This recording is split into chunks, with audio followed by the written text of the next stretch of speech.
Hello बच्चों, चलिए प्रश्न पढ़ते हैं। प्रश्न दिया है वह उत्परिवर्तन जिसमें एक जीन में एक क्षार युग्म का योग, विलोपन या विस्थापन होता है उसे कहते हैं।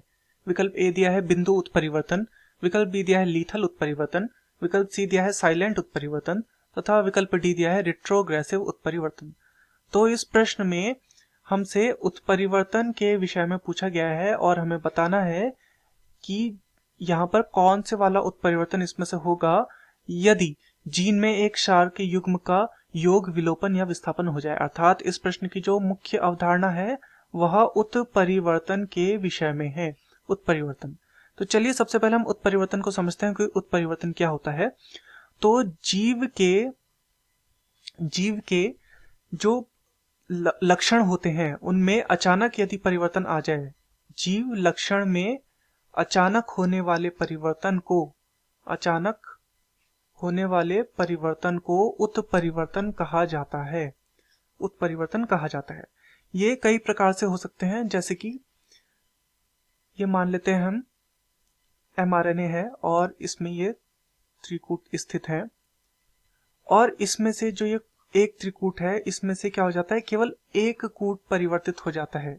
एक कोई कूट परिवर्तित हो जाता है तो इसे हम क्या बोलेंगे, इसे हम बोलेंगे बिंदु उत्परिवर्तन, क्योंकि यहाँ पर क्या हुआ है, केवल एक जो कूट था उसमें परिवर्तन हुआ है, जिस कारण से ये क्या हो जाएगा, संपूर्ण प्रोटीन का निर्माण बदल जाएगा। यहाँ पर दूसरा यहाँ पर हमें दिया गया है लीथल उत्परिवर्तन। तो चलिए इसे भी देखते हैं। लीथल उत्परिवर्तन क्या होता है। लीथल उत्परिवर्तन ऐसा उत्परिवर्तन है जिस उत्परिवर्तन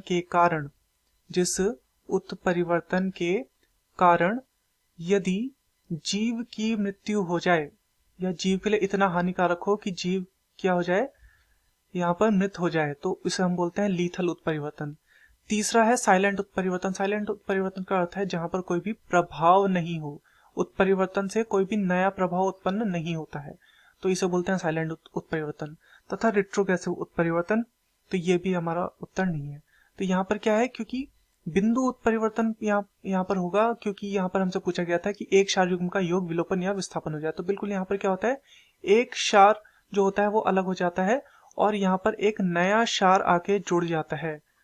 तो यहाँ पर क्या हो गया, नए क्षार का योग हो गया, पुराने क्षार का क्या हो गया, विस्थापन हो गया। तो इस प्रकार से ये क्या होगा, बिंदु उत्परिवर्तन होगा। विकल्प बी लीथल हमने देखा जिसके कारण जीव की मृत्यु हो जाए, तो ये हमारा उत्तर नहीं हो सकता। तथा विकल्प सी है साइलेंट, इसमें कोई प्रभाव नहीं पड़ता, ये भी हमारा उत्तर नहीं हो सकता। तथा विकल्प डी है रिट्रोग्रेसिव, ये भी हमारा उत्तर नहीं हो सकता, क्योंकि इसमें ये सब देखने को नहीं मिलता, योग, विलोपन, विस्थापन।